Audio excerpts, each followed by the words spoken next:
నవరసంబులుకు నాట్యమయూరియై మూల శబ్దంబుల మోక్షహంస. నవరసంబులుకు నాట్యమయూరియై మూల శబ్దంబుల మోక్షహంస. పరమ పవిత్రమౌ పరమాత్మ గీతయే నేడు నాట్యంబాడుచుండెగనుమా.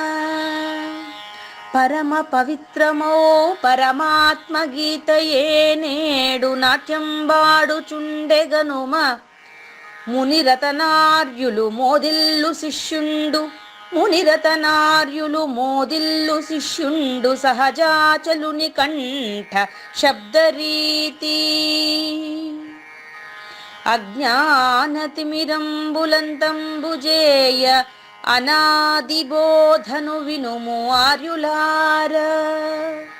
అజ్ఞానతిమిరంబులంతంబుజేయ అనాదిబోధను వినుము ఆర్యులార. వినుము ఆర్యులార. తెలిపే జ్ఞానేశ్వరుల్ గీతన్ దివ్యరీతి. తెలిపే జ్ఞానేశ్వరుల్ గీతన్ దివ్యరీతి. ఆణిముత్యమీ గ్రంథము అచలులార. ఆణిముత్యమీ గ్రంథము అచలులార. ఆదరించిరి గీతను అచల ఋషులు గురుని వాక్కుగా గ్రహించి గురుతుగనుడు. ఆదరించిరి గీతను అచల ఋషులు గురుని వాక్కుగా గ్రహించి గురుతుగనుడు. హరి ఓం శ్రీ గురుభ్యో నమః. ఓం నమో భగవతి వాసుదేవాయ. ఓం నమో నారాయణాయ.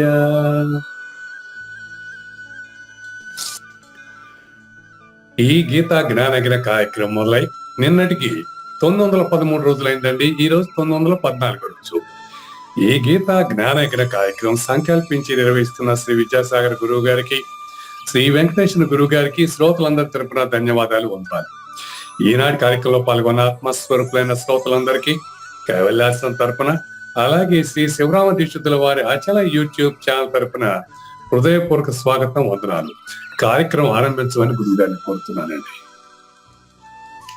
సర్వము గురువుమయము, సర్వము గురువుమయము. భవరోగ వైద్యుడతడని తెలియుము. సకల విద్యల నిలయము దక్షిణామూర్తి అతడని తెలియుము. మూగవాణి మాటను, ఈ మూగవాణి మాటను శ్రోతలు కోటలు దాటింతురు. గురు కృపా సిద్ధితోనే నేనెంత ఆనందముందినానో. నిజయోగి శ్రీకృష్ణుడు నిజ భక్తుడైనట్టి అర్జునుండు. వీరి సంవాదామృతం జనులార మన పాలిట అమృతం. వేద వ్యాసుడు దీనిని జనుల యద వికసించునట్లుగాను మహాభారతమందున వెలిగించే కోటి సూర్యుల వెలుగుతో. నిత్య సత్య శాశ్వతమైన పరిపూర్ణంలో లేఖనే జరుగుతున్నట్లుగా మనకు తెలియబడుతున్న పవిత్రమైన శ్రీమద్ భగవద్గీత జ్ఞానేశ్వరీయ జ్ఞానయజ్ఞంలో ఈరోజు 914 రోజు. శ్రీమద్ భగవద్గీతలో 16వ అధ్యాయానికి సద్గురు స్థుతి 3వ రోజు. శ్రీకృష్ణ దేశికేంద్రుల కందపద్యాలలో కూడా సద్గురు స్థుతి 3వ రోజు. ఈరోజు 19, 20 కందపద్యాలతో శ్రోతలందరికీ సాదర స్వాగత సుమాంజలి. గురుభ్యో నమః. శ్రీమద్భాగవత కృష్ణదేశిక ప్రభులు రచించిన 292 కందార్థ దరువులు సంపూర్ణంగా జ్ఞానయజ్ఞంలో రోజుకొకటి చొప్పున వ్యాఖ్యానించబడిన విషయం శ్రోతలకు విదితమే. ఈ కందార్థ దరువులను రచించిన 9 సంవత్సరాల వరకు అవి ముద్రణకు నోచుకోలేదని, వాటిలోని నిగూఢ భావాలను మరింత స్పష్టం చేస్తూ రచయిత క్షరాక్షరోపాధి ద్వయదోషరహిత పరమతత్వ కందములు 261 రచించారని, తదుపరి సద్గురు శుభాశీస్సులతో ఈ రెండూ కలిపి ఒకే పుస్తకంగా ముద్రించారని పెద్దలు చెప్పగా విన్నాం. పుస్తకం ఇప్పుడు మన భక్తులతో చాలా మంది దగ్గర ఉంది. ఈ కందపద్యాలు భగవద్గీతకు ఉత్తర గీత వలె సద్గురు భక్తులకు కందార్థ దరువులలోని ఎన్నో సమస్యలకు సమాధానమై విలసిల్లుతోంది. ఎంతో ఉపయోగకరమైనటువంటి ఈ కందపద్యాలను రోజుకు ఒక్కొక్కటి చొప్పున వివరించాలని అడిగిన ప్రత్యక్ష శ్రోతల కోరిక మేరకు జ్ఞానయజ్ఞంలో శ్రీకృష్ణ పరమాత్మ సందేశానికి ముందే ప్రతిరోజు కృష్ణ ప్రభువుల దర్శనం మహద్భాగ్యంగా భావిస్తూ ముందుకు వెళదామా? బుచ్చి వెంకమ్మ తల్లిని చెచ్చెర పిండ్యాడి కాసి సేతుదాకన్ విచ్చల విడియగ జల్లెను సచ్చరితులక చలబోధ సాకల్యముగాన్ ఆ సీతాపతి నతి విశ్వాసముగా గొల్చికొంటి సర్వేశ్వరుడంచు ఈ సద్బోధను తేటగజేసి తిని ఇవి సకల జనులు చెవియొగ్గి వినన్. ఈరోజు కృష్ణ ప్రభువుల సద్గురు స్థితిలో 3వ రోజు. వారు దీక్షితుల వారిని దక్షిణామూర్తిగా మనకు పరిచయం చేశారు. శ్రీధర శివరామ దీక్షితుల్ని సద్గురు స్థితి మొదట పరిచయం చేశారు.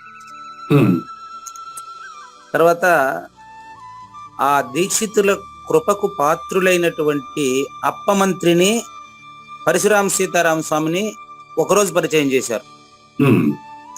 ఈరోజు సద్గురు పత్రిని సద్గురుమూర్తిని కలిపి పరిచయం చేస్తున్నారు. దీనికి కారణం నిన్న చెప్పుకున్నాం మనం. బోధించింది ఆయనకి గురువుగారే, దారి చూపించింది గురుపత్ని.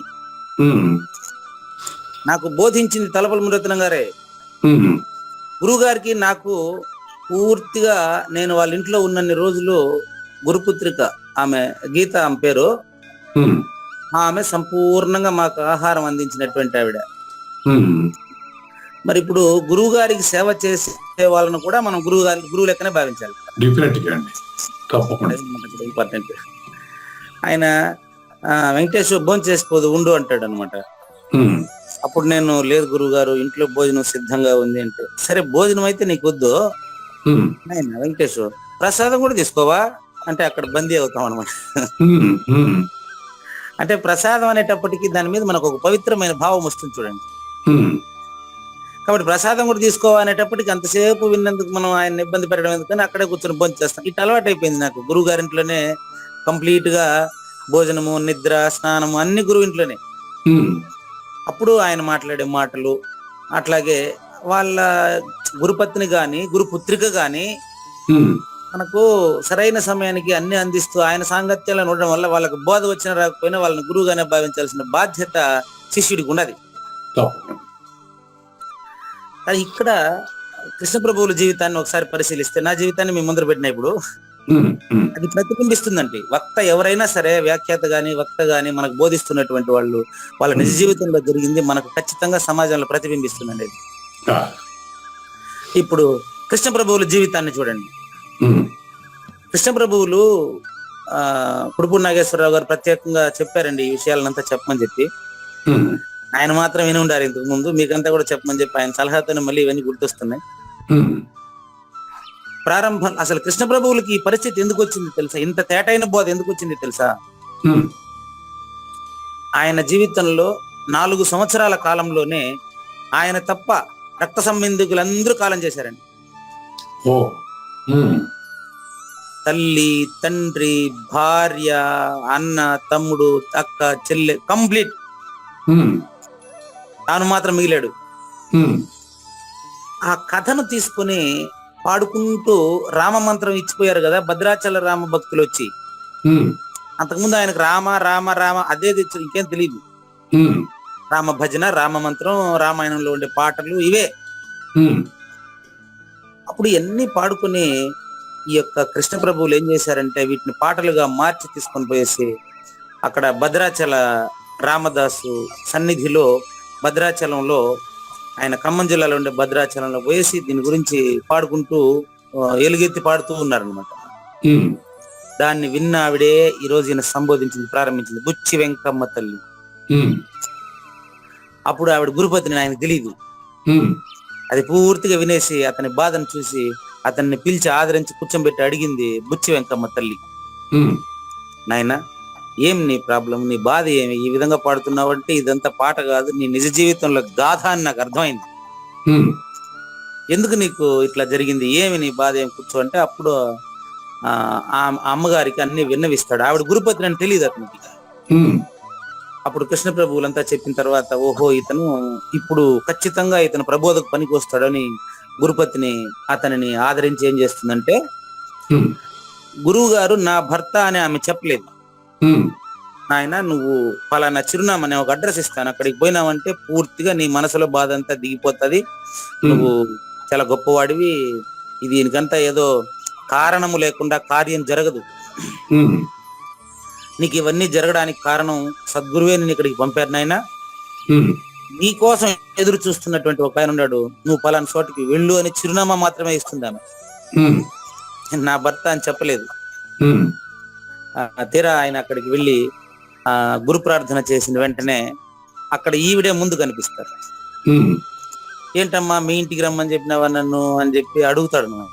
ఉమ్, చెప్పిన చిరునామా కరెక్టే కదా, నిన్ను గురువు గారి దగ్గరికి పంపిస్తానని చెప్పాను కదా, ఉమ్, ఇదో గురువు గారు అని అప్పుడు చూపిస్తారు.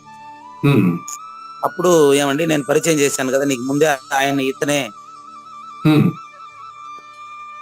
అని చెప్పి గురువు గారికి ఈ యొక్క కృష్ణ భట్టుని చూపిస్తుంది.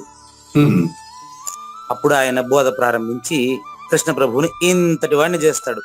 ఉమ్, కాబట్టి ముందుగా గురుపతిని దర్శనం అయింది కాబట్టి ఉమ్, గురువుని గురుపతిని ఎప్పుడు కూడా పార్వతి పరమేశ్వరులు అంటాం గాని పరమేశ్వరుడు పార్వతి అను, అవును, ప్రకృతి పురుషులు అంటాం గాని పురుషుడు ప్రకృతి అనరు.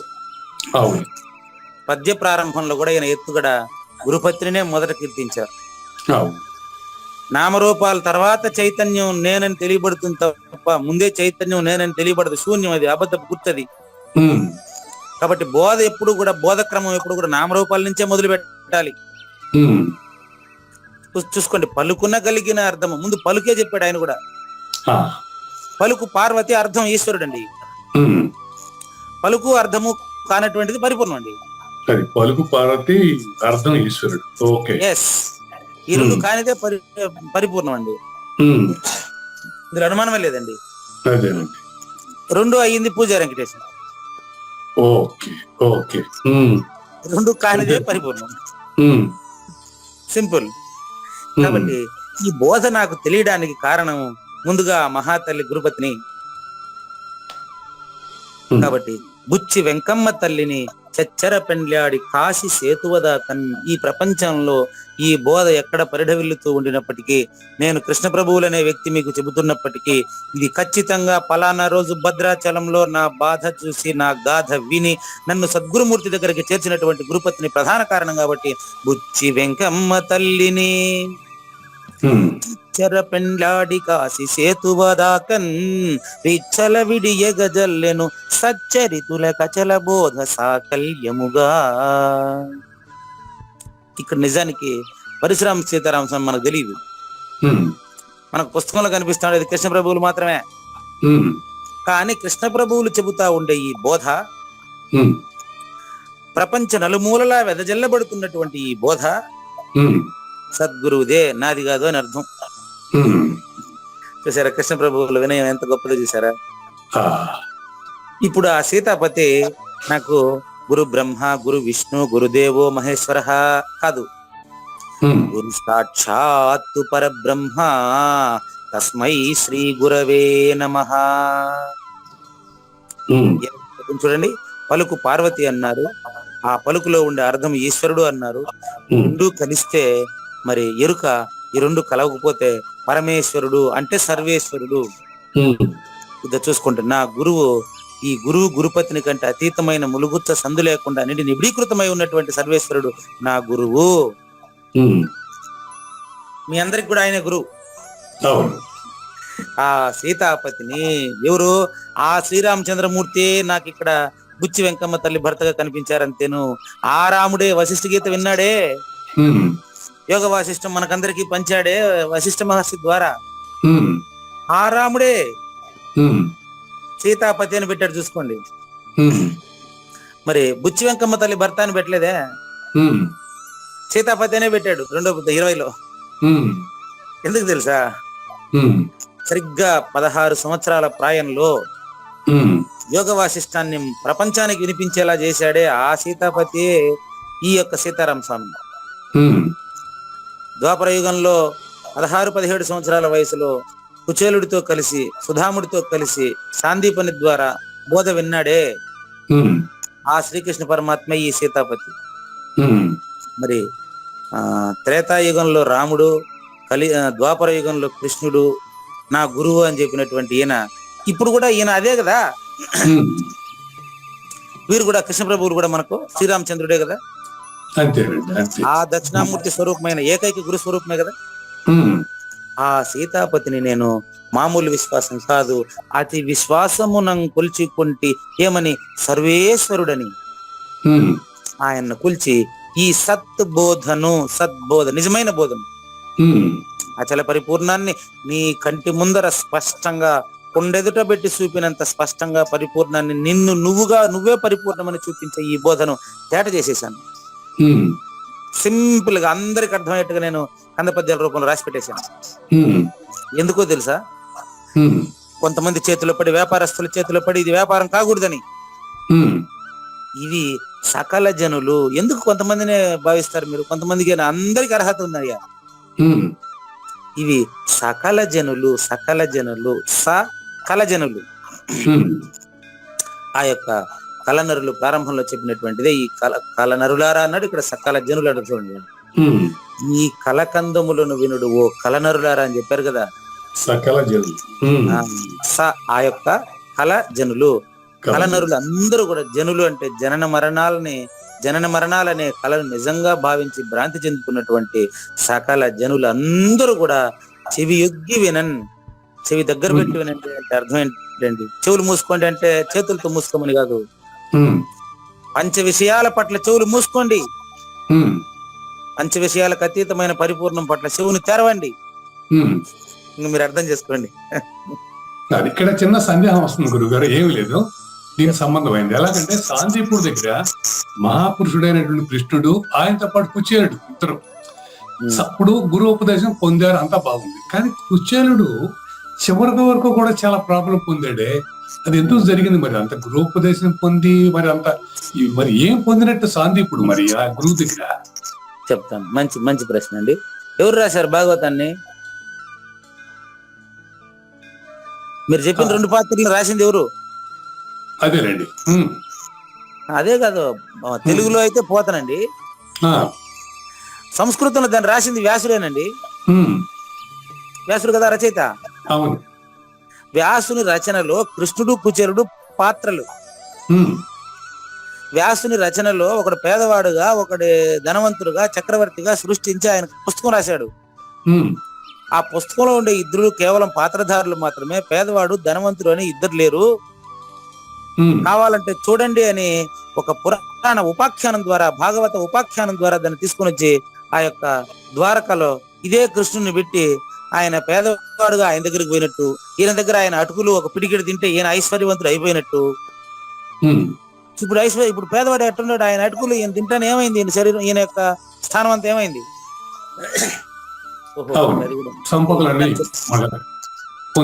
చెప్తాను. ఈయన ద్వారకను వెతుక్కుంటూ వెళ్తాడు కదా. అవును. పేదవాడు అయ్యి మిత్రుడి యొక్క దర్శనార్థం. అవును. చాలా కాలం తర్వాత. ఓకే వినండి. ఆ చాలా కాలం తర్వాత ఈయన పోయి అటుకులు ఇస్తానే ఆయన తింటాడు కదా. తింటానే ఏమైతుంది తెలుసా కథలో? మరి అది కూడా చెప్పాలి కదా మీకు. ఏమైతుందంటే ఆయన అటుకులు తింటానే ఇక్కడ కుచేలుని అసలు పేరు సుధాముడు అండి. కుచేలుని భార్య పేరు వామాక్షి అండి. గంపెడు సంతానంతో అందరూ కూడా కుచేలుని భార్య వామాక్షిని పిల్లలు పట్టెడు అన్నం పెట్టమని ఎండిపోయిన ఆకు దొన్నెలు పట్టుకుని అడుగుతా ఉంటే ఆ భార్య చెవుల్లో గడ్డపారేసి గెలిగినట్టుంటదండి. ఇటువంటి పరిస్థితిలో ఉండినటువంటి ఆ కుటుంబం ఇక్కడ ఈయన అటుకులు తింటానే అక్కడ మరి సర్వ సమృద్ధి అయిన సామ్రాజ్యం అయిపోయింది. ఆ సామ్రాజ్యానికి వామాక్షి రాణి అయింది, కుచేలుడు రాజు అయినాడు. తిరుక్కొని పోతే వాళ్ళ ఇంటిని ఆయన గుర్తుపట్టలే, ఇక్కడ మా ఇల్లు ఉండాలి, నా పిల్లకాయలు నా భార్య ఏడు ఉండాలని ఎత్తుకుంటున్నాడు. అక్కడ చూస్తే ఆ రాణియే ఈ సుధాముడి యొక్క భార్య వామాక్షి, ఆ సుధాముడే ఈ కుచేలుడు. ఇప్పుడు చెప్పండి, కుచేలుడు ఐశ్వర్యవంతుడు కావడం అనేది ఆ కథలో ఒక భాగం మాత్రమే. కాబట్టి ఇద్దరు పాత్రలను సృష్టించింది. రాముడు రావణుడు ఇద్దరు శత్రువులు కదా అంటే నేను మూడోవాడు అవుతాను. నేను అనేది అది కాదు గురుగారు, సాందీపుడి నుంచి కుచేలుడు నేర్చుకుని ఏది సాధన చేశాడు, ఏం ఆచరణలో పెట్టాడు అనేది నాకు అర్థం కాని విషయం. అవునండి, ఆయన సాధనలోనే పెట్టాడు, ఆయన ఆనందంగానే ఉన్నాడండి. ఒక కథను ఇప్పుడు శ్రీకృష్ణుడు కుచేలుడు కథను ఇద్దరు ఐశ్వర్యవంతులు అని చెప్పి ఆ కథ ఎవరు వింటాడా? లేదు లేదు లేండి, అంతే రాశారు. అవును, పేదవాడుగా ఉండేటువంటి కుచేలుడిలోను ధనవంతుడుగా ఉండేటువంటి శ్రీకృష్ణ పరమాత్మలోను ఇద్దరికి కలిపి గురువు ఒకడైనా 10 మంది ఉన్నారా? అంతేనండి, హీరో గాని విలన్ గాని ఉంటే కదా కదా, లేకపోతే అది కథ పెంచడం కోసం రాసింది. అంతేలేండి, అంతే కరెక్ట్. అట్లే క్లియరా? ఇప్పుడు అది రెండుగా నేను చెప్పలేను కదా. అంతేలేండి, కరెక్ట్, బాగుంది. అది పురాణ కాలక్షేపానికి కథను అందరూ చూసేదానికి రాసింది అది. అంతేలేండి, ఒక అవగాహనకి అట్లా. మీతో పాటు ఇంకో ఉదాహరణ ఇస్తా. ఇప్పుడు నేను రాముడు కాలు తగిలి రాయి ఎట్లా స్త్రీగా మారిందని ఇప్పుడు అడిగిన అనుకో, నేనేం చెప్పేది, మీరే ఆ రాముడు అండి, ఆ రాసింది కథలో భాగం అంతే. ఇట్లాంటివంతా కూడా ధనవంతుడు పేదవాడు అనే రెండింటినీ చూసేది. ఇప్పుడు వస్తుంది అదే నెక్స్ట్. ధనవంతుడు పేదవాడు అనే రెండు కేవలం భావించేవాడి భావన మాత్రమేనండి. ఐశ్వర్యం అంటే తనకున్న సౌకర్యాలు తన అవసరానికంటే 3 ఇంతలు ఎక్కువ ఉందని భావించేవాడు ఐశ్వర్యవంతుడు, కానీ డబ్బు ఎక్కువ ఉండేవాడు ఐశ్వర్యవంతుడు కాదండి. కాబట్టి మంచి ప్రశ్న మీరు వేశారు, చాలా మంది వేసేటువంటి ప్రశ్ననే. కుచేలుడు పేదవాడుగా శ్రీకృష్ణుడు ధనవంతుడుగా ఎందుకున్నారు అంటాడు. ఉన్నారు గురించి కాదు, ఈయన ఆచరణలో కుచేలుడు సుధాముడి దగ్గర సాందీపుడి దగ్గర పొందింది ఏ రకంగా ఆచరించాడు అనేది నాకు కనపట్టలేదు. చక్కగా ఆయన గుర్తులేదంతే, విషయాలు కొన్ని మర్చిపోయి ఉన్నాడు. ఆ విషయాన్ని ద్వారకలో ఆయన గుర్తు చేస్తాడు. అది కూడా ఉంది ఆడ. కుచేలుడు శ్రీకృష్ణుడు కేవలం పుస్తకములో పాత్రధారులు మాత్రమే. వారిద్దరిలో ఈరోజు మీరు రైస్ చేసినటువంటి సందేహం సమాజంలో అందరికీ వచ్చేదేనండి. ఒకరు పేదవాడుగా ఒకరు ధనవంతుడుగా మీరు భావిస్తున్నారు అంటే, కొంతమంది అంటే పుస్తకాన్ని చదివే వాళ్ళు భావిస్తున్నారు. అది కేవలం శ్రోతకు, పఠితకు లేక పాఠకునికి ఆసక్తి కలగడం కోసం చిత్రీకరించిన పాత్రలు మాత్రమే. అందుకని కథను కొనసాగించడానికి కొన్ని వర్ణనలు మాత్రమే. ఉన్నది ఉన్నట్లు తెలిసిపోయిన తర్వాత లేనిది లేనేలేదు కదా. లేనిది ఉన్నదాన్ని గురించి చెప్పేదానికి లేనిది అసలు లేనేలేదు. అల్టిమేట్ అంటే ఈ యొక్క ద్వయరహితమైనటువంటిది సూచన అయినప్పుడు వాళ్ళు ధనవంతులు పేదవాళ్ళు అనే సమస్య రాదు. అవునండి, ఆ విషయాన్ని ఇప్పుడు మనకు ఇక్కడ జ్ఞానేశ్వరి కొనసాగించబోతున్నారండి. చూడండి, వాళ్ళు ధనవంతులు, మళ్ళీ చెప్తున్నారు, ధనవంతులు పేదవాళ్ళు పుస్తకంలో పాత్రధారులు మాత్రమే, చదవడానికి ఆసక్తి కొలపడానికి చేసినటువంటి వర్ణన మాత్రమే. భాగవతంలో లేక పురాణంలో అది శ్రోతను ఆకర్షించడానికి చేసినటువంటి వర్ణనలు మాత్రమే. అక్కడ వేదాంతానికి ఏమంటామంటే వేదాంతానికి సమయం తక్కువ అండి, అవకాశం తక్కువ అండి. వేదాంతం బోధించడానికి పురాణాల అవకాశం తక్కువ ఉంటది. అందుకని భగవద్గీత ప్రత్యేకమైన గ్రంథం అయింది. చూడండి, ఇది మహాభారతంలో అంతర్భాగమే అయినప్పటికీ ఇది ప్రత్యేకమైన గ్రంథం కావడానికి అవకాశం అంత అవసరం ఇదేనండి. గమనించండి. ఇప్పుడు మరి కృష్ణ ప్రభువులకు ధన్యవాదాలు తెలియజేస్తూ ఇంతవరకు కృష్ణ ప్రభువుల కందపద్యానికి భావం అండి. ఇక్కడ నుంచి మనం జ్ఞానయజ్ఞం 2వ భాగం అదే విషయం ఇక్కడ కొనసాగిస్తున్నాం. సద్గురు స్థుతి 3వ భాగం 914 ఎపిసోడ్ లో నిన్న మనకు 913లో ఎంతవరకు జరిగిందంటే, లక్ష్మీదేవి వచ్చి ఇంట్లో కూర్చునేస్తే వాళ్ళ దరిద్రం ఉంటదా? ఉండదు. ఇక్కడ అష్టలక్ష్మిల్లో దరిద్ర లక్ష్మి ఉందేమో చూడండి. లేదు. అష్టలక్ష్మిల పేర్లు చూసుకోండి. ధనలక్ష్మి, దానలక్ష్మి, గజలక్ష్మి, సంతాన లక్ష్మి ఎన్ని ఉంటాయి. అవును. అసలు దరిద్ర లక్ష్మి ఉండదు. ఆవిడ ఐశ్వర్య స్వరూపం. అవునండి, ఐశ్వర్యం లేని దాన్నే దరిద్రం అంటారు అంతే తప్ప దరిద్ర లక్ష్మి అని తనిగా ఒకటి లేదు. అంతే, కరెక్ట్. ఐశ్వర్యం లేని దాన్నే దరిద్రం అంటారు. Right right. అదే విధంగానే ఇంకొక ఎగ్జాంపుల్ ఒకటి కాందే రెండోది. ఒకటి కాందే రెండోదా? సరే, ఆ ఒకటి ఏమనుకుంటున్నారు మీరు, అది చెప్పండి నాకు. ఐశ్వర్యం ఒకటి అనుకుంటే కాంతి దరిద్రం. అట్లా అనుకున్నారు. ఓకే, ఒకటి అనుకుంటే కానిది రెండోది. కానీ మీరు అనుకుంటున్న ఒకటి గాని రెండు గాని కానిది పరిపూర్ణం. అది నిత్య ఐశ్వర్యం. అట్లా పోలిక మాత్రమే. ఇప్పుడు ఈ పుస్తకం కూడా మీకు పోలిక మాత్రమే, గమనించండి. అంతేనండి. మహాలక్ష్మి స్వయంగా ఎవరింట్లోనా వచ్చి కూర్చుంటే అట్టి గృహస్థు ఇంట్లో దరిద్రం అనే మాట వినపడుతుంది, ఇంకా వినపడదు. అట్లా ఇక్కడ అర్థం ఏంటిదంటే, ఇంకో ఉదాహరణ చూడండి. చీకటిగా ఉండేటువంటి ఇంట్లో సూర్యుడు గెస్ట్ గా వచ్చేసాడు అనుకో, ఇదంతా వర్ణం మాత్రమేనండి. నెక్స్ట్ రెండో వర్ణన మీరు భగవద్గీత తీసుకోవచ్చు అనుకో. ఆయనకు ఇది మొబైల్ రికార్డింగ్ కరెంట్ పోయింది అన్నారు కదా, పర్వాలేదు. జ్ఞానేశ్వర భగవద్గీత ఇంట్లో పెట్టే వాళ్ళు మీరు చూడండి. ఇప్పుడు చీకటిగా ఉండే ఇంట్లో సూర్యుడు గెస్ట్ గా వచ్చేసాడు మనకు. అప్పుడు చీకటిగా ఉన్న ప్రదేశంలోనే వెలుతురు ఉంటుంది. చీకటే ప్రకాశం అయింది అని అంటాం దాన్ని. అంటే చీకటే వెలుతురు అయింది అని అంటాం. చీకటి వెలుతురుగా మారలేదు. సూర్యుని రాకతో చీకటి లేదైంది. ఇది గుర్తుపెట్టుకోండి. ఇదే విధంగా ఏ దేవుని వద్ద అయితే ఈ అనంత ఇప్పుడు పరిపూర్ణ సూచన, ఆ రెండింటిని ఉపమానం చెప్పాము. చెప్పబోయే పరిపూర్ణ సూచన ఉపమానానికి అందదు. మనకు మొన్న చెప్పాడు, ప్రతి లేని పరశురామక్షితి సుర వంశమణి అయిన సీతాపతికిన్ అని చెప్పాడు ఆయన. అంటే గురుబోధ అనేది పోలిక చేసి చెప్పేదానికి వీల్లేదు నాకు. అందుకని మీకు సూర్యుడిని తర్వాత ఐశ్వర్య లక్ష్మిని ఉదాహరణగా చూపించాను. అవును, ఐశ్వర్యంలో దరిద్రం ఉండదు మీరు చెప్పారు కదా. పరిపూర్ణంలో ఎరుకలేదు, అటు ఉదాహరణగా చెప్పానంటే. ఇప్పుడు ఇక్కడ పరిపూర్ణం అనేది వస్తువు కాదు, ఆ వస్తువు కాదు, మన అవగాహనకి. ఇప్పుడేనండి క్లియర్ గా చూడండి. ఏ దేవుడి దగ్గర అయితే, అంటే ఏ పరిపూర్ణంలో అయితే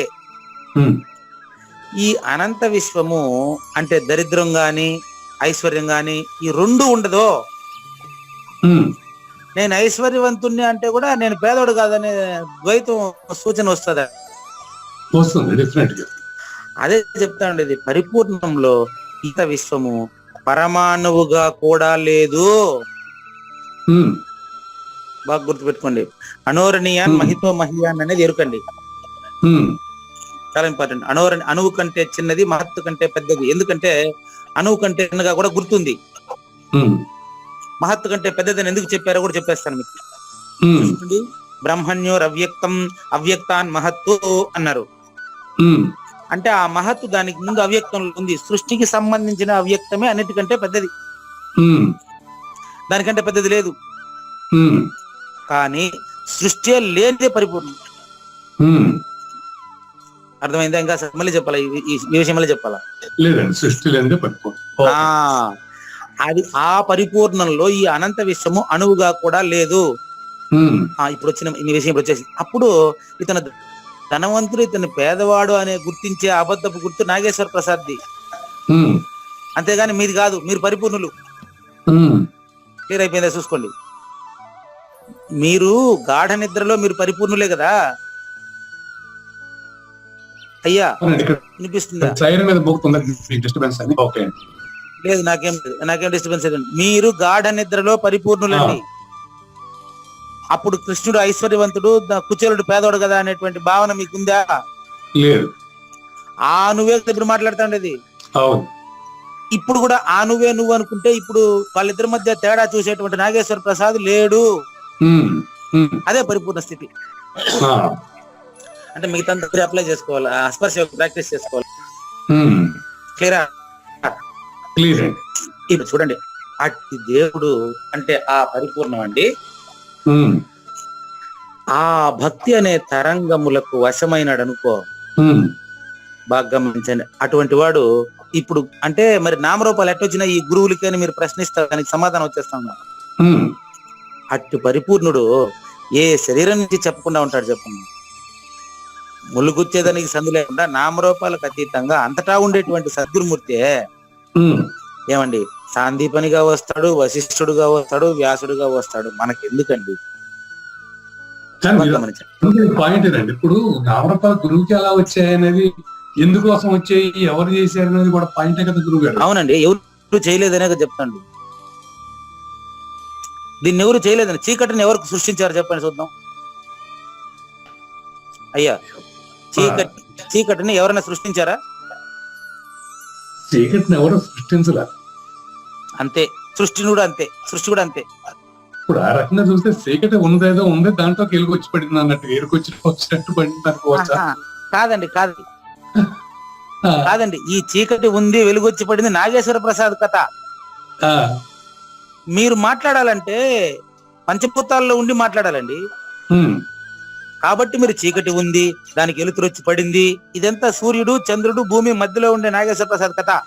అవును. ఇవన్నీ పరిపూర్ణం లేవండి. పట్ట పగలు లాంటి వెట్ట వెలి బట్ట బయలండి పరిపూర్ణం. అంతటా నిండి నిబిడీకృతమై ఉందండి. ఈ మంచి ప్రశ్న, వెరీ గుడ్. ఈ యొక్క నాగేశ్వర ప్రసాద్, పూజారి వెంకటేశం, జ్ఞానయజ్ఞం అనేది నవగ్రహ నక్షత్రాలకు సంబంధించినటువంటి 432 కోట్ల సంవత్సర సృష్టికి సంబంధించినటువంటి 200 కోట్ల సంవత్సరాల కాల పూర్తయినటువంటి సృష్టి 2023వ సంవత్సరానికి సంబంధించింది కదా. ఇదంతా పరిపూర్ణంలో లేదండి. అదే నువ్వండి. అది మీకు చూపించాలంటే మళ్ళీ చూపిస్తాను. గాఢ నిద్రలు పూర్ణులే, అక్కడ చీకటి వెలుతురు రెండింటిని భావించే నాగేశ్వర ప్రసాద్ అక్కడ ఉన్నాడా? ఇప్పుడు కూడా ఆ నువ్వే కదా ఇప్పుడు మాట్లాడుతుండేది కూడా. కాబట్టి మీరు పరిపూర్ణులండి. చూసుకోండి, అటువంటిది తెలిసిపోయిన తర్వాత వాడు నాగేశ్వర ప్రసాద్లోనూ పరిపూర్ణాన్ని చూస్తాడు, చీమలోనూ పరిపూర్ణాన్ని చూస్తాడు, దోమలోనూ పరిపూర్ణాన్ని చూస్తాడు. ఏదో పాట ఉంది, చీమలో దోమలో అంతటా నిండు రాళ్లలో అంతటా ఉండి పరిపూర్ణం అని చెప్తాడా? అదైన వాడు దాన్నే చూస్తాడండి. ఇక అట్టి వాడు భక్తుని కొరకు ఏ రూపము ధరించకుండా ఉంటాడు, మీరే చెప్పండి. ఇట్లా మీ డౌట్ అంతా ఇంకా తీరుతుంది చూడండి. రోజు చూడండి, ఇదే విధంగా గీతను గురించి నేను వర్ణించుట కూడా ఇందాక చెప్పాను మీకు, ఈ నవగ్రహ నక్షత్రాదులతో కూడినటువంటి సృష్టి పరిపూర్ణంలో లేదని ఇందాక చెప్పానా? అదే చెప్తారు ఇప్పుడు జ్ఞానేశ్వర్. చూసుకోండి, చూడండి, ఇదే విధంగా గీతను గురించి నేను మీకు వ్యాఖ్యానం చేసి మిమ్మల్ని నేను పరిపూర్ణం చేసేస్తానని ఆధారపడి ఎలాంటిది తెలుసా? కావూరు నాగేశ్వర ప్రసాద్ గారు మిమ్మల్ని నేను పరిపూర్ణం చేసేస్తానండి అని చెప్తే ఎట్లాంటిది తెలుసా? గగన కుసుమము యొక్క సుంధమును ఆస్వాదించడమే. పట్టుకోండి, ఆకాశ పుష్పము యొక్క వాసనను ఆస్వాదించడం వంటిది. ఆకాశానికి పుష్పం ఉంటదే, కాబట్టి పరిపూర్ణంలో ఎరుక లేదు. చీకటి ఉండింది, అందులో వెలుతురు వచ్చింది అనేది అంతా నాగేశ్వర ప్రసాద్ అంటే పూజారి వెంకటేశం. కానీ మీరు పరిపూర్ణులు, మీరు సర్వ సమర్థులు. నేను పుస్తకం చదువుతున్నానండి. మీరు సర్వ సమర్థులు తండ్రి. అందువల్లనే మీరు మీ సామర్థ్యం వలన నా కోరికలన్నీ, పూజారి వెంకటేశానికి రావాల్సిన ప్రశ్నలన్నీ తెలియకుండా ఉంటే నాగేశ్వర ప్రసాద్ అనే ఉపాధిలో నుంచి ప్రశ్నలు బయటకు వచ్చేస్తాయి. ప్రపంచానికి పరిపూర్ణ ప్రబోధ సరళతరం అయిపోతా ఉంది, చాలా సులభమైపోతా ఉండదు. ఒరే నాయన, దీనికి ఇన్ని సంవత్సరాలు ఇన్ని ఎకరాలు రాసిచ్చేసి ఆశ్రమాల చుట్టూ తిరిగినానే, ఇంత డబ్బులు ఖర్చు పెట్టి అనవసరంగా దీనికి తిరిగినానే అని ఇప్పుడు వింటా ఉండే వాళ్ళు చాలా మంది అనుకుంటా ఉన్నారు. అదంతా నాగేశ్వర ప్రసాద్ వల్లే, గుర్తుపెట్టుకోండి. కాబట్టి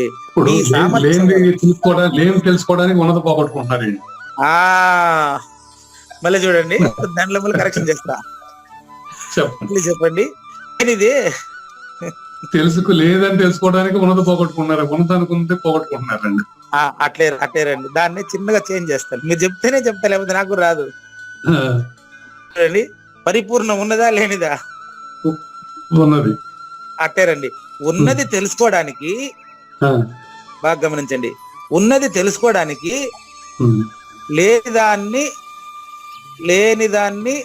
లేని దానితోనే పోగొట్టుకున్నానని భావిస్తున్నారు. ఇది మీ నుంచే వచ్చింది నాకు. ఉన్నది పరిపూర్ణం అండి, అందులో లేనివాడు లేని వస్తువుల్ని ఉన్నదనుకుని దాంతో ఉండే పరిపూర్ణాన్ని పొందాలనుకుంటా ఉన్నాడు. వాడు ఎట పొందుతా, అది కాదు. ఇప్పుడు ఎదుట జ్ఞానయజ్ఞం వినేసి కూడా మళ్ళీ డబ్బులు ఎంత ఖర్చు పెట్టి తెలుసుకుంటారంటే కుదరదు. కాబట్టి చూడండి, మీరు సర్వసమర్థులు అంటే మీరు అంటే ఎవరో కాదు, వింటున్న ప్రతి శ్రోత సర్వసమర్థుడు తండ్రి. ప్రతి శ్రోత సర్వసమర్థుడు అయ్యా. ఎందుకంటే మానవ జన్మ కంటే ఉత్తమ జన్మ లేదు. ప్రతి మానవుడు సర్వసమర్థుడే. అనవసరంగా మీకు అలవాటు అయిపోయి మాన్యతల వలన ఏదో ఇచ్చి ఏదో పొందుదాం అనుకుంటున్నారు. అలా కాదండి, గుర్తుపెట్టుకోండి. సర్వసమర్థులు అంతేనండి, అంతే. అంతే. ఉద్యోగం కోసం డబ్బులు ఖర్చు పెట్టాము, చదివాము, ఉద్యోగం పొందాము.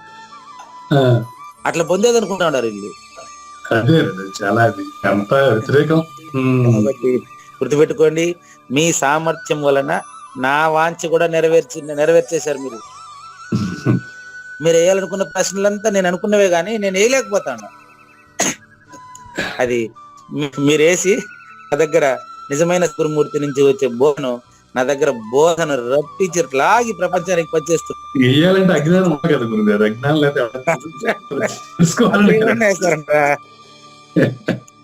ఓకే, సంతోషం. అందువల్ల చూడండి, మీ శిష్యుడైనటువంటి ఈ యొక్క జ్ఞానదేవుడు అంటే వింటున్నటువంటి సర్వశ్రోతల్లో నేను కూడా ఒకడనమాట. మీ కృప వలన నేను గీతలో ఉండే గంభీరమైన కఠినమైనటువంటి ఎంతో క్లిష్టమైన గ్రంథి శ్లోకాలకు అర్థం కూడా స్పష్టంగా చెప్పేయగలుగుతానండి. జ్ఞానేశ్వరిగా కాకుండా జ్ఞానేశ్వరి గురువు అయిన నూతినాథుడే మీలో ప్రవేశించినట్లు నాకు అనిపిస్తా ఉండదు. చూడండి, అంటే చూడండి, గడిచిన 15వ అధ్యాయంలో శ్రీకృష్ణ పరమాత్మ అర్జునుడికి చెప్పింది ఏం తెలుసా? సమస్త సకల శాస్త్ర సారాంశము సాంఖ్య తారక మనస్కము. లింగమూర్తి గారు పరిపూర్ణ దర్శనిగా ఈ మరి రాసేస్తాడు, పరిపాట రాసేస్తాడు. పరిపూర్ణ దర్శనం ఎట్టుందంటే సకల శాస్త్ర సారాంశం అంతా సాంఖ్య తారక అమనస్కాలుగా అయిన ఆ పేర్లు పెట్టి మొత్తం దాంట్లో పెట్టేసి పరిపూర్ణ సూచన చేసి ఉన్నాడు అని పాట రాస్తారు లింగమూర్తి గారు. ఏం రాశారు ఆయన? సహజాచల రాజయోగి ఇహము పరము రెంటి నెరిగి, అదేందో రాస్తాడు. మళ్ళీ పరిపూర్ణ దర్శిని అను దర్పణం ఎదురుగా పెట్టాడు. ప్రతి వ్యక్తిలో అద్దానికి ఎదురుగా పెడితే తానే కనపడేట్టుగా ప్రతి వ్యక్తిలో పరిపూర్ణం ఉంది అనేటువంటి విషయాన్ని సహజాచల రాజుకి రాశాడు అనేది లింగమూర్తి వర్ణన. అది నేను రాయలేను. అటు రాస్తే పుస్తకాన్ని ఎక్కువ మంది చదివి ఎక్కువ మంది పరిపూర్ణులు అవుతారని ఆయన భావన. అంతే. అది నేను చెప్పలేను, ఆయన చెప్పలేడు, నువ్వు చెప్పలేవు. ఉండే పరిపూర్ణాన్ని చెప్పేదానికి మనం అవసరమే లేదు అసలు. కాబట్టి గడిచిన 15వ అధ్యాయంలో ఇతి గుహ్య తమం శాస్త్రం ఇదముక్తం అయానఘ అన్నాడు. అంటే సకల శాస్త్ర సార సంగ్రహం అంతా 15వ అధ్యాయానికి పూర్తయింది అని. మళ్ళా ఎందుకని మీరు 3 రోజులుగా చెప్తున్నారని శ్రోతలు కొంతమంది ప్రశ్నిస్తున్నారు. అయ్యా, చెప్పడం పూర్తయింది, నా ఆచరణలోకి రాలే ఇంకా, అది కథ. అందుకని ఎట్టంటే నిపుణుడైనటువంటి ఒక వైద్యుడు ఒకానొక రోగి యొక్క అవయవముల లోపల గల రోగ నిదానమున రీతిన ఒక మనిషి హాస్పిటల్ పోయి చేరితే అతనికి రావాల్సినటువంటి ట్రీట్మెంట్ అంతా అతను ఒకసారి చూసి ఇతను ఇంకా రోగం నయం అవుతుందని గ్యారంటీ ఇచ్చేస్తారు. అంత మాత్రం నయం అయిపోయినట్టు కాదు. ఆయన ఆపరేషన్ చేసి కంప్లీట్ చేయాలి. ఆయన ఇచ్చే మాత్రలంతా పథ్యం ప్రకారం మనం ఉపయోగించాలి. అప్పుడు రోగం నయం అవుతుంది. అట్లా మనకేం చేశారు? అశ్వత్థ వృక్షం అని పేరు పెట్టి స్టార్ట్ చేసింది 15వ అధ్యాయాన్ని. ఉమ్. అశ్వత్థ వృక్షం అంటే మీకు చెప్పాను స్పష్టంగా నేను. లేనిది ఆ ముందుగా భ్రమపడ్డాను. కానీ మీరు మళ్ళీ వచ్చి లేని ఉన్నట్టుగా భ్రమపడేది. లేనిది ఉన్నట్టుగా భ్రమపడినారు, లేదు చూడండి అని చూపించాడు మనకు. కానీ ఈ రోజు మీరు 914 రోజు కూడా ఏమడిగారంటే, ఇది కేవలం ప్రేక్షకుల శ్రోతల యొక్క అవగాహన కోసం చెప్తున్నానండి. మీరేం చేశారు, వెంటనే మళ్ళీ లేని సెట్టు లేనే లేదంటే కృష్ణుడు అనే ఒక పాత్ర, కుచేలుడు అనే ఒక పాత్ర కల్పించి వ్యాసుడు రాసినటువంటి కథలో ఈయన బేదవాడట, ఆయన ఐశ్వర్యవంతుడట అని ప్రశ్నించారు. అంటే ఏమర్థం, మనకు ఇంకా తెలుసుకోవాల్సిన అవసరం ఉందని అర్థం. అట్లా చూడండి, ఆ 15వ అధ్యాయంలో బోధ కంప్లీట్ అయిన మాట వాస్తవమైంది, కానీ మన ఆచరణలోకి రాలేదు అనే దానికి ఇదే రుజువు. ఆచరణ చాలా ఇంపార్టెంట్ గురువు గారు. చాలా రాలేదానికి ఇదే ప్రూఫ్. అంతేనండి. మనం కృష్ణుడు కుచేలుడు ఒకటే అని ఎంత చెప్పినప్పటికీ ఆయన పేదవాడు ఈయన ధనవంతుడు ఎందుకు అని ఆలోచిస్తున్నాం. ఆలోచిస్తున్నట్టే కదా, మనకు ఇంకా టేస్ట్ పూర్తి కాలేదనే కదా. అంతేనండి, అంతే. ప్రూఫ్ అనమాట. కాబట్టి గుర్తుపెట్టుకోండి, ఒక రోగి ఎట్లాగైతే తనలో రోగ నిదానం వచ్చేది వైద్యుడికి అర్థమైపోయిందో, అంటే రోగికి అర్థమైనట్టు కాదు కదా, కాదు, వైద్యుడికి అర్థమైపోయింది, గురువుకి అర్థమైపోయింది, రోగికి అర్థం కాలేదు ఇంకా. అందుకని భవరోగ వైద్యుడు ఆయన. నాకెందుకు జన్మ వచ్చింది, నా భ్రాంతి కోసమే వచ్చింది, ఈ సృష్టి లేనిదే ఉన్నట్టు భ్రమపడతా ఉంది అని తెలిసిపోయింది నాకు. నా ఆచరణలోకి రాలేదు ఇంకా. కాబట్టి ఏం చెప్పాడు, వృక్షము అనే రూపక అలంకారము ద్వారా, రూపక అలంకారం అంటే పోలిక చేసి చెప్పుట అని అర్థం అండి. పోలిక చేసి రూపక అలంకారం. ఉదాహరణ చెప్తాను, సంసారము అని అంటే సముద్రం కాదు, సారం అనే సముద్రం. సముద్రం వచ్చి నీళ్లు ఉంటది, సంసారంలో కష్టాలు ఉంటాయి. పోల్చారు అట్లా చెప్తాను. సముద్రంలో నీళ్లు ఎక్కువగా ఉండినట్లుగా సంసారంలో కష్టాలు ఎక్కువగా ఉంటాయి అని చెప్పడానికి సంసార సముద్రం అని పోల్చారు. కానీ దాన్నే కృష్ణ పరమాత్మ సంసార సాగరం ఘోరం అని మీరు అనుకుంటా ఉంటారు నాయన. లేదురయ్య బాబు, ఈ సంసారం అశ్వత్థ వృక్షం ఆయన, లేని చెట్టు ఉన్నట్టు అనిపిస్తా ఉంది బాబు, మీ భ్రాంతి వల్ల నాయన. నేనుంటేనే సాగం, నేనుంటేనే కష్టాలు. ఏది ఇప్పుడు మీరు చెప్పిన నేను సృష్టికి సంబంధించిన నేను. అవును. అదే పురుషోత్తముడైన నాలో ఈ సెట్టే లేదు తండ్రి, చెట్టు లేని చెట్టు అది. అందుకని తలకిందులుగా అని కూడా చెప్పాము మీకు. తలకిందులుగా అంటే వేర్లు పైకి కొమ్మల కిందికి అని మాత్రం కాదు. ఊర్ధ మూలం అధశాఖం అంటే ఊర్ధం అంటే పరిపూర్ణం, అందులో అధశాఖలకు మూలం లేదని అర్థం అని చెప్పాను ఫస్టే. అంటే అర్థం ఏంటంటే లేకనే ఉన్నట్లు కనిపించేది కాబట్టి తలకిందులు అని వర్ణించడమైనది. నువ్వు మాట్లాడుతూ ఉండే దేహం కూడా అట్లాంటిదే. లేకనే ఉన్నట్టు కనిపించేది కానీ వృక్షం తలకిందులుగా ఉంది. అట్లా చెప్పారు. కాబట్టి అట్ట అలంకారిక భాషలో ఉపాధి రూపియగు సంపూర్ణ విశ్వమును గురించి వివరించాడు. ఇది ఇంపార్టెంట్ ఇక్కడ. ఉపాధి అంటే నా దేహం.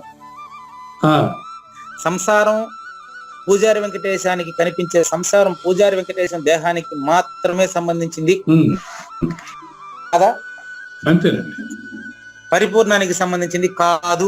ఫినిష్. అవునండి. పూజారి వెంకటేశంలో పరిపూర్ణత తెలిసిపోయిన తర్వాత ఇప్పుడు సంసారం ఎక్కడుందండి?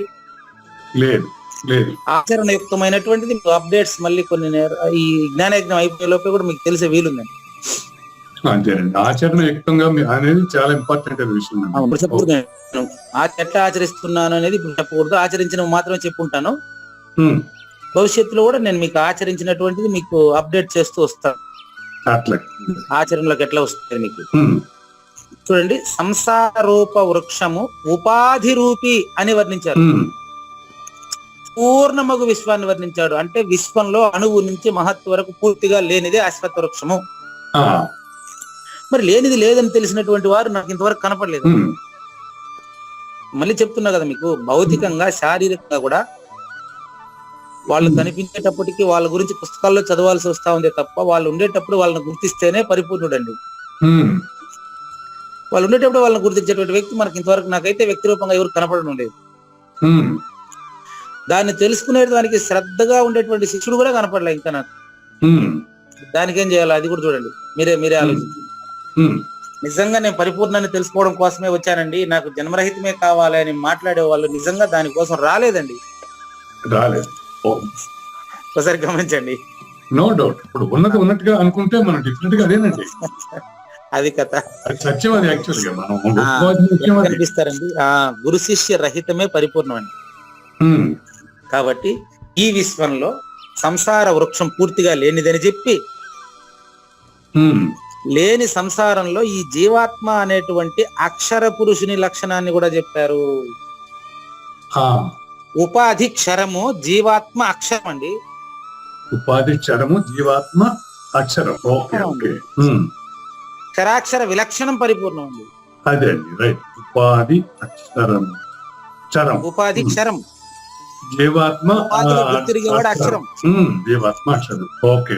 ఉమ్, ఈ రెండింటి ద్వారా మీరు ధనవంతుడికి పేదవాడికి నేను చెప్పేటప్పుడు నేను కూడా చెప్తూ ఉంటానండి. దరిద్రం ఇప్పుడు ఉమ్, ఆ అదృష్ట లక్ష్మి వచ్చి ఇంట్లో కూర్చుంటే దరిద్రం ఉండదు ఇంకా. ఉమ్, అలా ఉదాహరణ చెప్తూ ఉంటే మీరు భౌతికంగా ఉండే ధనవంతుడిని పేదవాడిని కంపేర్ చేశారనుకో, అది పూజారి వెంకటేశ్వర అంటే కంపేర్ చేసేది. ఉమ్, అది భౌతికంగా కాదు, పరిపూర్ణం తెలిస్తే తెలిసినవాడు లేడు. ఉమ్, అది అక్షర పురుషుడు, క్షర పురుషుడు మీరినటువంటి ఉత్తమ పురుషుడు కథ అది. ఆ, ఎప్పుడైతే నాగేశ్వర ప్రసాద్ లేడో అప్పుడు మాత్రమే ఆయన ఉంటాడు, ఉమ్, దక్షిణామూర్తి ఉంటాడు. ఎప్పుడైతే దక్షిణామూర్తి ఉంటాడో అప్పుడు నాగేశ్వర ప్రసాద్ కనపడడు. అంతేనండి. ఇప్పుడు లేని లేని తెలియటానికి జీవాత్మ అనే అక్షర స్వరూపం అయితే ఉండాల్సిందేగా. లేదు, అది అదే చెప్పేది. జీవాత్మ అనేటువంటి అక్షర పురుషుడు ఉన్నంత వరకు, ఉమ్, బాగా చూసుకోండి, జీవాత్మ అనే అక్షర పురుషుడు ఉన్నంత వరకు ఉమ్, నాగేశ్వర ప్రసాద్ అనే క్షర పురుషుడు ఉంటాడండి. అవును. పట్టుకోండి. అవును. మంచి ప్రశ్న మీరేసింది. జీవాత్మ అనే అక్షర పురుషుడు ఉన్నంత వరకు నాగేశ్వర ప్రసాద్ అనే క్షర పురుషుడు కూడా ఉంటాడయ్యా. ఉంటాడు, డిఫరెంట్, నో డౌట్. అదే ద్వయం అండి. అదే ద్వయం. గాఢ నిద్రలో జీవాత్మ అనే అక్షర పురుషుడు గాని, నాగేశ్వర ప్రసాద్ అనే క్షర పురుషుడు గాని, ఈ రెండిటికి సంబంధించిన ద్వయ గుర్తు మీకు గాఢమైనటువంటి సుషుప్తిలో తెలుస్తున్నదా? లేదు. అక్కడ నువ్వే పురుషోత్తముడు, నేను కాదు. అక్కడ ఉండే నీలో పూజ వెంకటేశ్వర ఎట్లా కనిపిస్తాడు నీకు? చెప్పండి. ఆడ నువ్వే పురుషోత్తముడు, నువ్వే పరిపూర్ణుడు తండ్రి. అంటే ఇక్కడ ఈ ఉపాధి జీవాత్మ అనే దాని యొక్క బ్రిడ్జ్ దాటాలంటే దానికి ఏంటి పరికరం? మానవ జన్మ. బా మంచి మంచి విషయం అండి. మానవ జన్మ, అనుమానమే లేదు. ప్రూఫ్ చెప్తాను. సంసార సాగరం ఘోరం తర్తుమిచ్చతి యో నరః ఏతానాం సమాసాధ్యం పారం యాతి సుఖేన సహ. మీరు అడిగారు దానికి ఏది దాటాలంటే ఏది పరికరం అని అడిగారు. బ్రిడ్జ్ దాటాలి దాన్ని. ఎస్, ఉండండి, అదే కరెక్టే. మీరు ప్రశ్న కరెక్టే, ఆన్సర్ పూర్తిగానండి. వివేక చూడమణిలో 3 విషయాలు చెప్పాడు మీ ప్రశ్నకు ఆన్సర్. నంబర్ 1 మానవ జన్మ. ఓకే, మానవ జన్మే దానికి బ్రిడ్జి. Okay okay. నంబర్ 2 గురువు. మానవ జన్మ గురువు. రైట్. ఓకే. మానవ జన్మ గురువు. ఆ గురువును ఉపయోగించుకునేటువంటి నేర్పు ఆ వ్యక్తికే ఉండాలి. ఆ వ్యక్తి దానికి ప్రయత్నం చేయాలి, శిష్యుడు ప్రయత్నం చేయాలి. ఓకే. ఇదంతా మీకు చెప్పినటువంటి ఈ 3 అంశాలు కూడా మీకు పరిపూర్ణం తెలుసుకునే దానికి ప్రయత్నం మాత్రమే. కానీ పరిపూర్ణం తెలిసిన తర్వాత ఇప్పుడే చూపిస్తున్నాను కదా మీకు, గాఢ నిద్రలో ఈ నేర్చుకునేవాడు, నేర్పించేటోడు, ప్రశ్నించేవాడు ఉన్నాడా? లేదు. అప్పుడు నువ్వు పరిపూర్ణుడే తండ్రి. ఆ పరిపూర్ణుడే ఇప్పుడు దాన్ని నాగేశ్వర ప్రసాద్ అనే ఉపాధి ద్వారా తెలుసుకోవాలని ప్రయత్నించుటే దోషము. దానికి నువ్వు ఏ ప్రయత్నం అక్కర్లేదు. జస్ట్ ఇప్పుడే ఈ క్షణమే 914 ఎపిసోడ్ లో ఇక్కడనే ఆ స్థితిని అనుభవించవయ్యా. ఎవరు వద్దన్నారు మిమ్మల్ని? ఆయనకు దయ వస్తే 6 నిమిషం చాలు. స్పష్టంగా సూచన చేస్తున్నాడు ఆయనేమో. మీరు ఇప్పుడే పరిపూర్ణుడని నమ్మండి, ఇప్పుడే పరిపూర్ణుడని మీరు ఆ స్థితిలో ఉండండి. ఎవరు వద్దన్నారు మిమ్మల్ని? లేదు కానీ మనం మోసం చేసుకున్నట్టు కాదంటారా అట్ట అనుకుంటే? నేనెందుకు కాదంటాను, అది మీరు కాదంటారంటే మీకు సందేహం ఉంది. కరెక్ట్ గా ఎగ్జాక్ట్ గా నేను పరిపూర్ణుడైన భావం నాకు ఉంటే నేను భావిస్తే ఊకే అనుకోవటం అర్థం ఉంది. మీరు భావించాల్సిన అవసరమే లేదండి. స్పష్టంగా తెలిసినప్పుడు అట్లా అనుకోవటం నేను మోసపుచ్చుకోవటం కాదు. అదే మీరు భావించేవాడు ఉంటే అనిపిస్తుంది. ఇదంతా నాగేశ్వర ప్రసాద్ కనిపించేది కదండి. భావించుకునేవాడు ఉండాలంటారా? అంతే కదా, భావించేవాడి కంటే వేరు కాదు. అలా మోసం చేసుకుంటున్నారని భావించేవాడు నాగేశ్వర ప్రసాదే. అంతే భావన. ఆడ మనంతా లేవనగా చెప్తాడు ఇదే. అంతేలేండి. మిమ్మల్ని పక్కన పెట్టి ఇంకొకరిని ఆలోచించి చూడండి. మీరేం చేస్తున్నారు? నాగేశ్వర ప్రసాద్ పరిపూర్ణాన్ని అన్వయింపజేసే ప్రయత్నంలో ఫెయిల్ అవుతున్నారు. అవునండి. కాబట్టి మీరు అటు కాకుండా మీరే పరిపూర్ణాన్ని ఎందుకు చెప్తున్నానంటే, ఈ విశ్వంలో క్షర అక్షరం అనే ద్వయం మాత్రమే ఎరుగుతుంది. అవునండి. ఉపాధి వలననే చైతన్యం సాకారమై మీకు తెలుస్తా ఉంది. అవునండి. మీరు నిద్రపోయేటప్పుడు నేను నిద్రపోతున్నానని గుర్తుతో నిద్రపోండి చూద్దాం. మీ వల్ల అయితే కాదు. నిద్రపోయిన తర్వాత గుర్తులేదు కదయ్యా. అవును. కాబట్టి అంతమున ఉత్తమ పురుషుని గురించి వివరించినప్పుడు నిర్మల ఆత్మతత్వము కూడా చూపించబడెను. నిజంగా చూస్తే నిద్రపోయినవాడు, ఏమండి నేను నిద్రపోతున్నాను మీకు కనపడలేదా అని చెప్పినాడు అనుకో. కాబట్టి మీరు ప్రతి మాట మీరు ప్రశ్నించాల్సింది కరెక్టే, నేను దాన్ని కాదని లేదండి. నిర్ణయం నేను చేయట్లేదండి. ఇప్పుడు మీరు చెప్పింది బాగుంది గురుగారు. ఏదైనా భావంతోనే ఏదైనా మారుతుంది అనేది ఉపాధిలోనే భావన ఉంది కనుక అదే బ్రిడ్జి, మన ముక్తి మార్గం అదే. చూడండి, భావన భావించేవాడి కంటే వేరా కాదు, శక్తి శక్తుడి కంటే వేరా కాదు. ఈ రెండుకి వేరైంది పరిపూర్ణమైన ఆయన. అంతేనండి. అటు పిమ్మట శ్రీకృష్ణ పరమాత్మ ఆత్మ ప్రాప్తి పొందనగు ప్రబల సాధము జ్ఞానమే అని చెప్పారు. ఆ జ్ఞానం అచల పరిపూర్ణ పరిజ్ఞానమేనని చెప్పారు. అది తెలిసిన పరిపూర్ణుడే వచ్చి నీకు సూచన చేయాలి. చేసేటప్పుడు సూచన చేయించుకునేవాడు కూడా అంతటి వాడై ఉండాలి. అందుచేత ఈ 16వ అధ్యాయంలో ఏం చేశారంటే, ఇలా మనకి ఇంత కష్టపడినా కూడా సూచన కావడం లేదు కాబట్టి అలా సూచన అయ్యేదానికి ముందుగా ఏం చేయాలంటే దైవీ గుణాలను పెంపొందించుకోవాలి. మనం ముందుగా 25 అపరోక్షం కావాలండి. క్షరాక్షరముల్లో క్షరం పైన ఎక్కువ ఆశ ఉంటుంది ప్రతి మనిషికి, సహజం అది. అక్షరం అపరోక్షం అయితే అక్షరం నుండి మరి పరిపూర్ణము అపరోక్ష అనుభూతి చెందుతాడు, అనుమానమే లేదు దాంట్లో. అక్కడ క్షరాక్షరములు ఉండదు. నేను పరిపూర్ణాన్ని తెలుసుకున్నాను అనడు, తెలుసుకోవాలని కూడా అనడు. నీకు చెప్తాను ఇప్పుడు అర్జెంట్ గా ఉదాహరణ చెప్పేస్తా. నడవడం ఆగింది అంటే ఏమర్థం?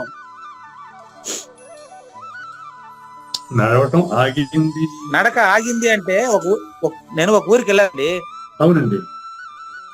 అయ్యా వినిపిస్తుందా? చూడండి, నేను ఒక ఊరికి వెళ్ళాలండి. నడక ఆగింది అంటే ఏమర్థం? ఊరు వచ్చిందని. నేను చెప్పలేదు, ఇప్పుడు మీరే చెప్పేశారు. అందులోనే మరో ఉదాహరణ చూపిస్తా. నేను నడక ఆపినాను అనే గుర్తు వాడికి ఉంటుంది ఇంకా? ఉండదు. వాడు వచ్చిన పని వేరే. అది ఆలోచించాల్సిన నడక మానేనని ఆలోచించాల్సినప్పటికీ ఏముంది? అదే విధంగా మీరు పరిపూర్ణులని చెప్పడానికి మరో ఉదాహరణ చెప్తున్నా. నడవాలి అనేది అర్థం అవగాహన వస్తుంది, కానీ ఒకసారి చేరినాక నడక నేను ఆగానని తెలుసుకోవాల్సిన అవసరం లేదు. అట్లా పరిపూర్ణాన్ని తెలుసుకున్న తర్వాత నేను పరిపూర్ణుడు అని అతను ఫీల్ అవడం సహజంగా పరిపూర్ణుడు ఉంటాడు, అంతే. ఇక కేవలము గురు శిష్య సంబంధం మాత్రం మిగిలింది. ఆ 15వ అధ్యాయంలో తెలియాల్సిన విషయం తెలిసిపోయిన తర్వాత గురు శిష్య ఇద్దరి సంబంధం మిగిలింది. చెప్పేవాడు ఒకడు, వినేవాడు ఒకడు ఉన్నాడు అనేటువంటిది మాత్రం మిగిలిందంట ఇంకా. కాబట్టి ఈ ప్రకరణంలో జ్ఞానులకు పూర్తిగా సంతసం కలిగింది గాని, వారు అన్ని విషయాలను చక్కగా తెలుసుకున్నారు గాని, ఆత్మ ప్రాప్తిని వాంఛించే ముముక్షువులు నాలాంటి వాళ్ళు చాలా మంది, ఇంకా కూడా కొంతమంది సందేహం మిగిలి ఉందండి. సందేహాలన్నీ ఇప్పుడు నాగేశ్వర ప్రసాద్ గారు ఈజీ తెరిచిపెట్టారండి. ఆ సందేహాలన్నిటికీ విశ్వాధిపతి అయినటువంటి శ్రీకృష్ణ పరమాత్మ భాగ్యవంతుడైనటువంటి మనందరినీ, ప్రతి ఒక్కరిలో కూడా పురుషోత్తముని చూపించేటువంటి ప్రయత్నం చేయాలి అంటే ముందుగా దైవీ గుణాలని మనలో పెంపొందించడం కోసం దైవీ గుణాలని ముందుగా ఈ అధ్యాయాలు తీసుకుని రాబోతున్నారు. అదే. రేపటికి కూడా ఈ సద్గురు స్థుతే ఉంటుందండి. ఎల్లుండి 916 ఎపిసోడ్ లో మొదలవుతుందండి. కృష్ణ ప్రభువుల బోధ, ఈ యొక్క దైవీ గుణాలు ఒకేసారి స్టార్ట్ అవుతాయి. కాబట్టి చాలా ముఖ్యమైనటువంటి విషయం ఏంటంటే భగవంతుడు సర్వజ్ఞుడు, అలా సర్వజ్ఞ అతీతుడు అండి. చాలా ఇంపార్టెంట్ ఇది. కాబట్టి అతడే భక్తి యొక్క శిఖరం. అతీతుడుగా ఉండి మనకు సర్వజ్ఞుడుగా కనిపిస్తూ ఉంటాడు. ఆ చివరి శ్లోకంలో మనకు 15వ అధ్యాయంలో అనేకమైనటువంటి మహిమలను ఒక్కసారిగా పెట్టేశారండి.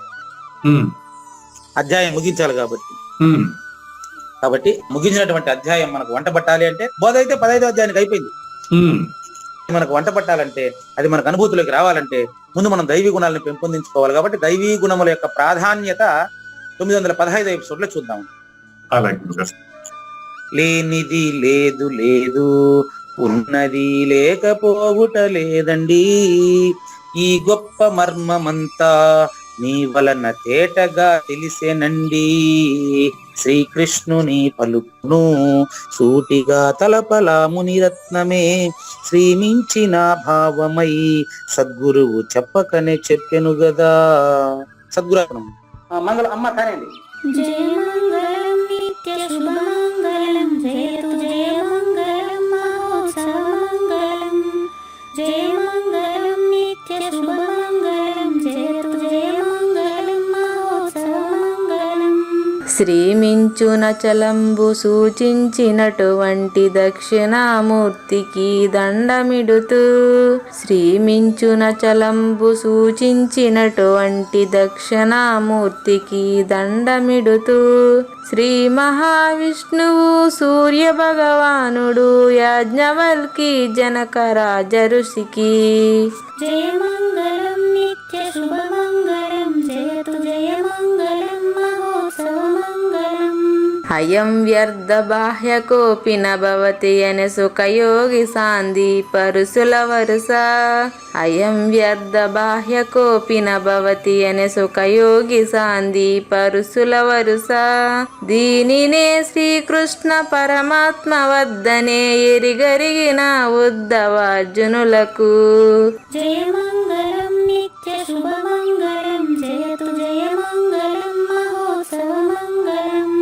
శ్రీ అల్లమా ప్రభు బసవేశ్వరుండును బ్రహ్మానంద రామానంద స్వామి, శ్రీ అల్లమా ప్రభు బసవేశ్వరుండును బ్రహ్మానంద రామానంద స్వామి, నవరసాలు లిఖించు నాట్యమయూరిగా గీతను మలచిన జ్ఞానేశ్వరులకు, జయ మంగళం నిత్య శుభమంగళం, జయతు జయ మంగళం మహోత్సవ మంగళం.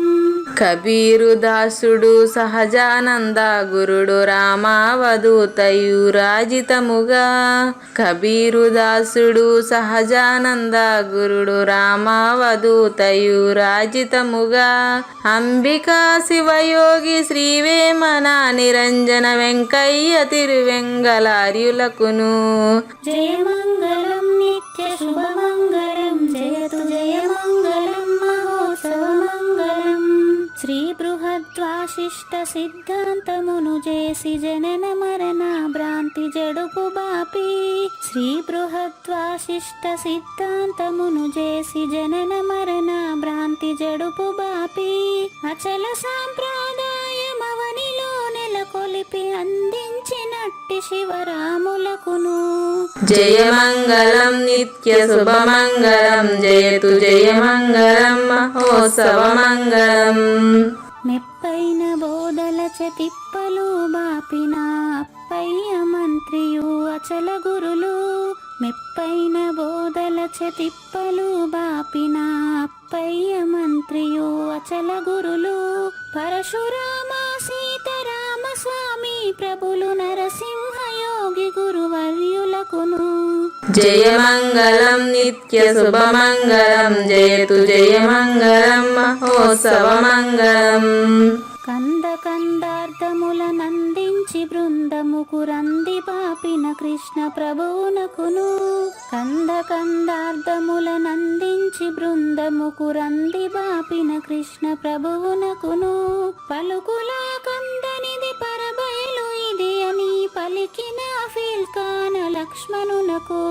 జయమంగళం నిత్య శుభమంగళం జయతు జయమంగళం మహోత్సవమంగళం. ఫీల్కాన లక్ష్మణుల ప్రియ శిష్యవర్యుండు అవధూతయని పేరావనియందు. ఫీల్కాన లక్ష్మణుల ప్రియ శిష్యవర్యుండు అవధూతయని పేరావనియందు. పాఠాలు నేర్పించి పీఠాలు ఏర్పరచి శంఖబాపిన వెంకటేశ్వర అవధూతకు. జయమంగళం నిత్య శుభమంగళం జయతు జయమంగళం మహోత్సవమంగళం. బట్టబయలున ఎరుక పుట్టనే లేదని బాలాజీ సింగు ఈ కీలు తెలిపే. బట్టబయలున ఎరుక పుట్టనే లేదని బాలాజీ సింగు ఈ కీలు తెలిపే. మూలమూలినట్టు ఎరుకేమి లేదని తెలియజెప్పిన మునిరత్నమార్యులకును. జయమంగళం నిత్య శుభమంగళం జయతు జయమంగళం మహోత్సవమంగళం. నరస్వప్నము వంటి సురస్వప్నమిది అని పరిపూర్ణ దర్శినిని ప్రకటపరచి. నరస్వప్నము వంటి సురస్వప్నమిది అని పరిపూర్ణ దర్శినిని ప్రకటపరచి. సహజాచల రాజయోగి సద్గురు కృపచే సాంప్రదాయక గురుల సరసన జేరే. జయమంగళం నిత్య శుభమంగళం జయతు జయమంగళం మహోత్సవమంగళం. నిష్కల్మషానంద నిజ గురుని శిష్యుండు లింగమూర్తి లిపిని పొందుపరచి. నిష్కల్మషానంద నిజ గురుని శిష్యుండు లింగమూర్తి లిపిని పొందుపరచి. కార్వేటి నగరము పురవాసుడైనట్టి పూజారి వెంకటేశునకంకితం విధి. జయమంగళం నిత్య శుభమంగళం జయతు జయమంగళం మహోత్సవమంగళం. జయమంగళం నిత్య శుభమంగళం జయతు జయమంగళం మహోత్సవమంగళం. జై సద్గురు ప్రభు మహారాజ్ కి జై. జై గురుదేవ్ అండి. శ్రోతలందరి తరపున వెంకటేశ్వర గురువు గారు ధన్యవాదాలు చెప్తూ శాంతి మంత్రం. పూర్ణమదః పూర్ణమిదం పూర్ణాత్ పూర్ణముదచ్యతే పూర్ణస్య పూర్ణమాదాయ పూర్ణమేవా అవశిష్యతే. ఓం తత్సత్. ఓం శాంతి శాంతి శాంతి. హరి ఓం. న తద్భాసయతే సూర్యో న శశాంకో న పావకః యద్గత్వా న నివర్తంతే తద్ధామ పరమం మమ.